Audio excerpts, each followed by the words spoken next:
Oh iya, saya itu lupa. Sebelum kita masuk ke macam-macam perubahan entalpi, tadi ada yang terlewat, yaitu mengenai persamaan termokimia. Saya akan singgung sedikit. Jadi kalau dari kelas 10 kemarin, kita itu hanya biasanya itu menggunakan persamaan reaksi kimia biasa. Tetapi kalau di materi termokimia ini menggunakan namanya persamaan termokimia. Lalu apa bedanya persamaan termokimia dengan reaksi kimia biasa? Persamaan termokimia merupakan persamaan reaksi yang disertai informasi tentang jumlah mol reaktan dan produk serta perubahan entalpinya. Ilustrasinya seperti ini. Nah, misalkan ada gas hidrogen direaksikan dengan gas oksigen menjadi air. Ini adalah persamaan reaksi kimia biasa. Tetapi ketika sudah muncul data delta H sebesar bla bla bla, nanti akan diketahui angkanya ya. Ini menjadi persamaan termokimia. Persamaan termokimia ini dibaca sebagai berikut. Pembentukan 1 mol. Mol itu adalah sama dengan koefisien reaksi. Koefisien reaksi itu angka di depan H2. Angka di depan H2 ini kan nggak ada ya, artinya 1. Berarti pembentukan 1 mol air yang direaksikan dengan setengah mol oksigen menjadi 1 mol air disertai dengan delta H sebesar minus 285,5 kJ. Karena ini delta H-nya minus, berarti kalau delta H-nya minus tadi apa? Merupakan reaksi eksoterm. Nah, reaksi eksoterm itu kan perpindahan kalor atau melepas kalor dari sistem ke lingkungan. Nah, satu lagi, ini yang bawah ini juga persamaan reaksi biasa. Jadi kalau persamaan termokimia itu ada data delta H-nya di sebelah samping kanannya. Tapi karena ini hanya persamaan reaksi biasa tanpa delta H, maka ini disebut persamaan reaksi kimia biasa. Ketika sudah ada delta H-nya, maka ini juga disebut sebagai persamaan termokimia. Cara membacanya sama, yaitu pembentukan 2 mol air yang bereaksi dengan 1 mol oksigen menjadi 2 mol air yang disertai dengan delta H sebesar minus 571,0. Karena delta H-nya minus, delta H minus tadi kan merupakan ciri-ciri reaksi eksoterm. Reaksi eksoterm merupakan reaksi yang melepas kalor dari sistem ke lingkungan. Cara membacanya seperti itu. Jadi dua-duanya ini merupakan reaksi eksoterm. Oh ya, ini nggak usah. Diagram tingkat energinya ini tadi juga udah dibahas. Saya akan review lagi sebentar. Ini kalau delta H-nya minus, ini merupakan reaksi eksoterm. Kalau delta H-nya positif, ini merupakan reaksi endoterm. Nih, jadi untuk persamaan termokimia bisa diubah ke dalam diagram. Ini yang endoterm persamaannya juga bisa diubah ke dalam bentuk diagram. Caranya ya dengan seperti ini. Ini adalah arah entalpi yang sumbu Y, arah entalpi. Kemudian untuk yang eksoterm reaktannya ada di sebelah atas. Ini kan reaktan. Kemudian produknya ini di sebelah bawah. Nah, ini reaktan diubah menjadi produk sehingga arah panahnya seperti ini. Kalau yang endoterm reaktannya ada di bawah. Kemudian produknya ada di atas sehingga reaktan ini menjadi produk. Panahnya ke atas. Lalu kita ke macam-macam perubahan entalpi.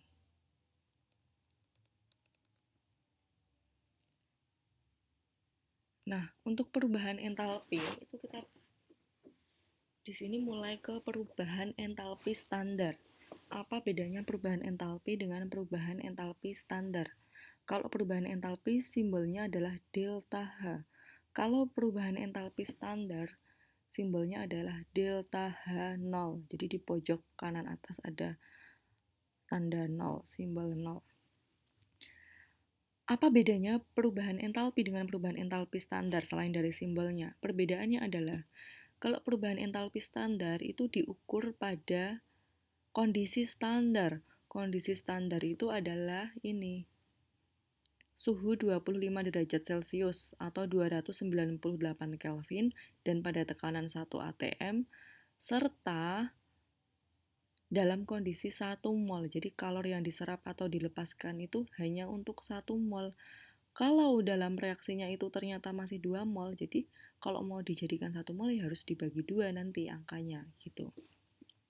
Macam-macam perubahan entalpi standar ada 5. Yang pertama adalah perubahan entalpi pembentukan standar. Simbolnya delta H0F. Kenapa di sini ada huruf F-nya? F itu dari kata bahasa Inggris formation, artinya pembentukan. Cara mengingatnya nanti seperti itu. Contohnya adalah reaksi ini, pembentukan karbon dioksida dan pembentukan Fe2O3 ini adalah suatu karat besi. Jadi ada, kalau pembentukan karbon dioksida ini, unsur karbon bereaksi dengan unsur oksigen membentuk karbon dioksida disertai delta H0F sebesar sekian. Kalau yang bagian bawah ini sama di kelas 10 dulu kalian udah belajar mengenai pembentukan karat, yaitu besi yang bereaksi dengan oksigen akan membentuk karat disertai delta H0F sebesar sekian. Kita bisa identifikasi bagaimana cara menentukan entalpi pembentukan itu. Ya walaupun di sini terlihat sangat rumit, penuh dengan angka-angka, tapi sebenarnya tidak serumit itu. Nanti kalau masalah angka-angka ini akan diketahui kalau di soal-soal. Nanti kalian hanya disuruh mengidentifikasi reaksi ini termasuk perubahan entalpi pembentukan standar, atau penguraian standar, atau pembakaran standar, atau pelarutan standar, atau netralisasi.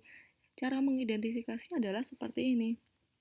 Jika ini merupakan perubahan entalpi pembentukan standar, maka yang dibentuk itu adalah ada di sebelah ruas kanan anak panah. Seperti ini tadi, karbon bereaksi dengan oksigen membentuk karbon dioksida. Berarti yang dibentuk ini adalah sebagai produk atau di sebelah kanan reaksi. Kebalikannya adalah perubahan entalpi penguraian standar. Contohnya adalah ini, reaksi antara NO2 yang diuraikan menjadi setengah N2 dan juga oksigen. Jadi ini adalah kebalikannya dari pembentukan standar. Kalau yang pembentukan standar tadi yang dibentuk ada di ruas kanan, kalau yang penguraian yang diuraikan itu otomatis ada di sebelah kiri dong, ya kan? Penguraian standar ini simbolnya adalah delta H0D. D ini artinya adalah, kalau dalam bahasa Inggris ini dissociation, artinya adalah penguraian. Lalu apakah reaksi entalpi pembentukan standar ini bisa diubah ke dalam penguraian? Ya bisa saja, caranya bagaimana? Ya tinggal dibalik. Jadi ini kalau misalkan reaksi yang pertama ini kalau mau diubah ke penguraian, berarti tinggal dibalik menjadi CO2-nya nanti di sebelah kiri, seperti ini. Kemudian diuraikan atau dikasih tanda anak panah, kemudian yang ruas kanan nanti jadi C plus O2, jadi dibalik. Dan kalau dibalik, delta H0F-nya pun nanti dibalik tandanya. Kalau ini negatif, nanti jadi positif. Sama yang Fe2O3 nanti juga bisa dibalik menjadi penguraian.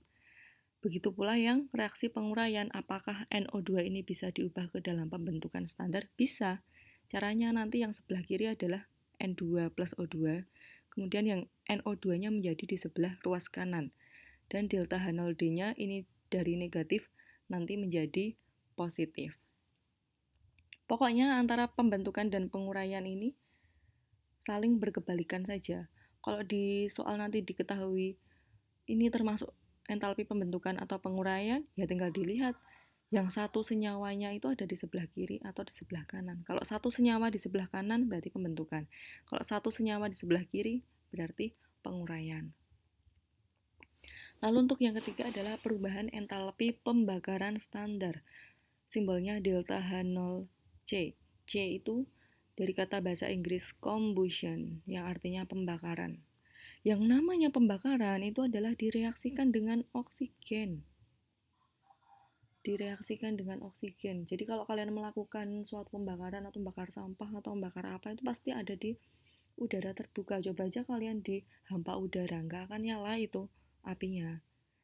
Sehingga identifikasinya nanti adalah reaksinya itu pasti direaksikan dengan O2. Pasti direaksikan dengan O2. Itu merupakan reaksi entalpi pembakaran standar.